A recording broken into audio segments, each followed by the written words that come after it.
పెహల్గామ్ది, ఎందుకంటే అది మనం డిస్కస్ చేయాలి. చాలా పెద్ద ఇష్యూ అది దేశానికి సంబంధించి. సార్ దీంట్లో అనేక రకాలైన ఆరోపణలు వస్తున్నాయి సార్. నిజంగానే అక్కడికి వచ్చినటువంటి 5గురు ఉగ్రవాదులు మతం అడిగి లేకపోతే పేరు అడుగో లేకపోతే కాల్చారు అనేది కొంతమంది అలా ఎందుకు చేస్తారు? ఉగ్రవాదులు అనేవాళ్ళు టకటక కాల్చేసి వెళ్ళిపోతారు, వాళ్ళు పని చూసుకుని వెళ్ళిపోతారు తప్పితే ఇలాంటివి జరుగుతాయా? బట్టలిప్పి లోన పరిస్థితి ఏ విధంగా ఉంది, వీడు సింపుల్ చేయించుకున్నాడా లేదా అని తెలుసుకుని మరీ కాల్స్తారా? ఇలాంటి రకరకాల వాదనలు వస్తున్నాయి సార్.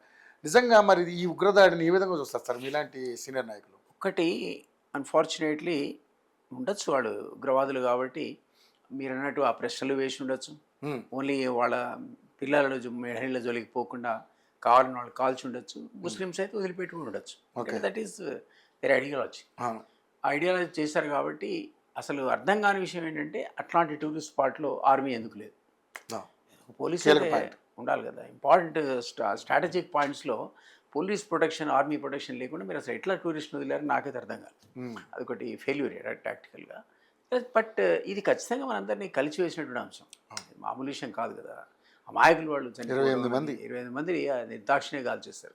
అది ఎప్పటి నుంచో నడుస్తుంది. పాకిస్తాన్ యొక్క స్ట్రెంగ్త్ ఏంటంటే వీళ్ళని ఎంకరేజ్ చేయడమే, ఉగ్రవాదులను టెర్రరిస్టులను పొంచి పోషించడమే. దానికి ఫలితాన్ని కూడా బిన్ లాడెన్ వాళ్ళు దాచిపెట్టి అనుభవించారు.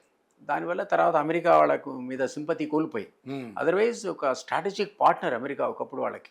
ఇప్పుడు బిన్ లాడెన్ ఉదంతం తర్వాత అమెరికా ఆల్మోస్ట్ వాళ్ళు వదిలేసింది, ఎక్సెప్ట్ చైనా. మనకు పక్కకు బల్లెల్లాగా చైనా ఉంది కాబట్టి వీళ్ళే నిప్పు పెడుతుంటేనే మనకు ఆ సెగదగలాలని వాళ్ళు ఎప్పుడు ఎంకరేజ్ చేస్తున్నారు తప్ప వేరే రకంగా చూస్తే పాకిస్తాన్ అనేది, దానికి పాకిస్తాన్ ఉన్న పరిస్థితులు కూడా దయనీయంగా ఉన్నాయి.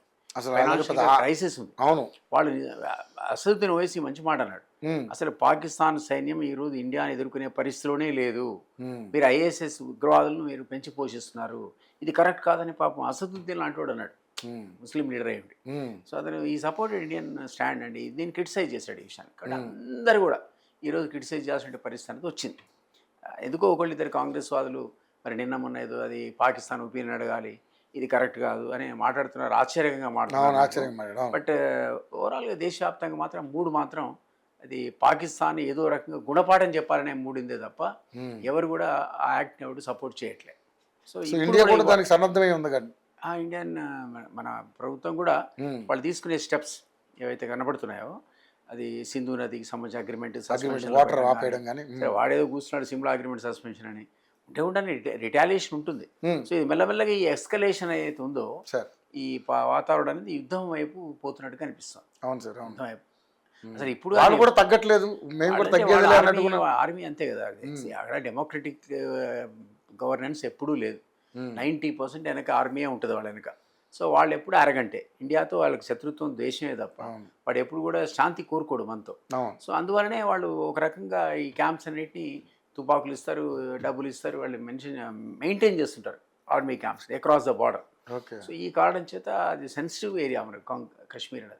బీజేపీ ఒక బోల్డ్ స్టెప్ తీసుకొని దానికి స్టేట్ రూట్ ఇచ్చింది, ఆర్టికల్ 370 రద్దు చేసింది, మన దేశంలో అంతర్భాగం కలిపే ప్రయత్నం చేసిన వాడు వాస్తవం. కానీ అక్కడ ఆల్ సెడ్ అండ్ డన్ ఆ సంస్థలు ఉన్నాయి కదా, ఇంకా ఆ సంస్థలు మెల్లమెల్లగా మోడీని డిస్టర్బ్ చేయాలనే ఉద్దేశం పెట్టుకోవడం వల్ల అన్ఫార్చునేట్గా మనలాంటి టూరిస్టులు కూడా దాంట్లో బలి కావాల్సిన పరిస్థితి వచ్చింది.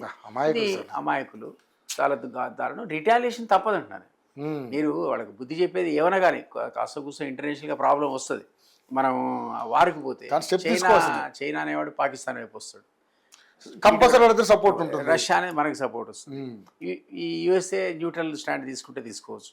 ఏది జరిగినా ఇది ఒక రకంగా చెప్పాలంటే యుద్ధం ప్రారంభమైతే కొన్ని దేశాలు అటు కొన్ని దేశాలు ఇటు, మళ్ళా రష్యా ఉక్రెయిన్ ఏ విధంగా అయితే వార్ అవుతుంటే రెండు భాగాలు విడిపోయి ఆల్మోస్ట్ అది రైవల్రీ బిట్వీన్ సెవరల్ నేషన్స్, ఒక్క దేశమే కాదు, యూరోప్ అంతా యుక్రెయిన్ వెనక నిలబడ్డది, రష్యా వెనక కొందరు మనలాంటి వాళ్ళు. ఈవెన్ మనకున్నటువంటి సంబంధాల వల్ల మనం కూడా సైలెంట్ ఉండాల్సి వచ్చింది. శాంతి కోసం మీరు ట్రై చేయండి అని చెప్పడమే తప్ప మనం రష్యాని వార్ మానేయమని చెప్పే పరిస్థితులు లేం కదా. ఎందుకంటే వాళ్ళు మనకు సపోర్టర్స్. రేపొద్దున చైనా వెనక వచ్చి నిలబడదు అనుకోండి, పాకిస్తాన్ వెనక వెంటనే రష్యా వచ్చి నిలబడుతుంది.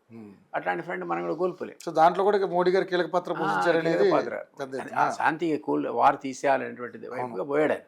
కొంత ప్రయత్నం చేశాడు శాంతి చర్చలు. ఇప్పుడు ఇక్కడ అనుకోకుండా యుద్ధ వాతావరణం వచ్చింది. వస్తే మళ్ళీ ఇదే టైప్ ఆఫ్ అలైన్మెంట్ వస్తుంది అటు ఇటు. సో మనకున్నటువంటి ఇప్పుడున్నటువంటి ప్రాబ్లం దేశవ్యాప్తంగా ఉన్న మూడు కానీ సెంటిమెంట్ కానీ యుద్ధాన్నే సూచిస్తున్నాయి.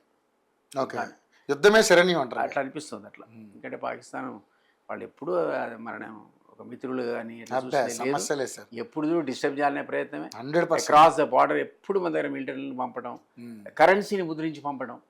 వాడు బంగ్లాదేశ్లో పాకిస్తాన్లో జరిగేది ఏంటి, ఇండియన్ కరెన్సీ ఇక్కడ మీకు ఆర్బీఐ రిలీజ్ చేయగానే వాడు బార్డర్లో ప్రింటింగ్ ప్రెస్ పెట్టి కొట్టి పంపుతాడు వేల సంఖ్యలో. ఎందుకు? ఇన్ఫ్లేషన్ కోసం. డబ్బులు దొంగ నోట్లు చలామణితో మన ఆర్థిక వ్యవస్థ చిన్నాభిన్నంగా. సో ఆ విధంగా కొందరినేమో లోపలికి వితౌట్ వీసాస్తో వస్తాడు శరణార్థులు, కొందరినేమో మిలిటరీలతో వస్తాడు, కొందరినేమో ఇట్లాంటి దీంతో తోస్తాడు డబ్బులు. సో ఈ రకమైనటువంటి డిస్టర్బెన్స్ అనేది వాళ్ళకు కామన్ అయిపోయింది పాకిస్తాన్. సో అది ప్రాబ్లము. అందువల్ల నేనైతే అనుకుంటున్న ప్రస్తుతానికి మనకున్న సెంటిమెంట్ని బట్టి, మూడుని బట్టి, అన్ని పార్టీల యొక్క అభిప్రాయాన్ని బట్టి యుద్ధం అనేది స్వల్పకాలిక యుద్ధమైన కొన్ని రోజులకు వస్తేనా సరే వీళ్ళు పోక తప్పదేమనిపిస్తున్నారు. కానీ ఏదో ఒక ఇన్సిడెంట్ జరిగిన తర్వాత మనం ఇలాంటి నిర్ణయాలు తీసుకుంటాం సార్. ఎందుకు దాన్ని పూర్తిగా మనం చేయలేకపోతాం? దానివల్ల ఏమన్నా రాజకీయంగా వీళ్ళకి ఏమైనా ఇబ్బంది అంటారా? ఉండదు కానీ మనకు తెలియదు కదా, మన ఇట్లా జరుగుతుందని ఊహించరు. జస్ట్ లైక్ దట్ ఇంతకుముందు హోమ్ మినిస్టర్ స్టేట్మెంట్ ఉంటే పాకిస్తాన్ ఆక్యుపైడ్ కాశ్మీర్ పిఓకే అని మేము వదిలేదు లేదన్నాడు. చాలా నుంచి అంటున్నాడు. 5 ఏళ్ళైంది 6 ఏళ్ళైంది మనం కూడా అనుకున్నాం వారు చేస్తారేమో, కాలే మరి. కానీ ఆర్టికల్ 370 రాగానే అందరూ పోయాం అక్కడ బ్రహ్మాండంగా ఉండొచ్చు అనుకున్నా. ఇప్పుడు మీకు హక్కు, గతంలో మీరు కొనడానికి వీల్లేదు అక్కడ. అన్లెస్ యూఆర్ కానీ ఇప్పుడు ఎలా కొంటారు సార్? ఇలాంటి జరుగుతుంది మంచి నార్మల్ అయింది. మళ్ళీ ఇప్పుడు అయినా ఆ రైట్ ఉంది, ఇదివరకు లేదు. అక్కడ పుట్టినవాడికి తప్ప ఆసుకునే హక్కు లేకుండా ఇప్పుడు వేరే రాష్ట్రాల్లో కాబట్టి మనం ఎక్కడైనా కొనుక్కోవచ్చు.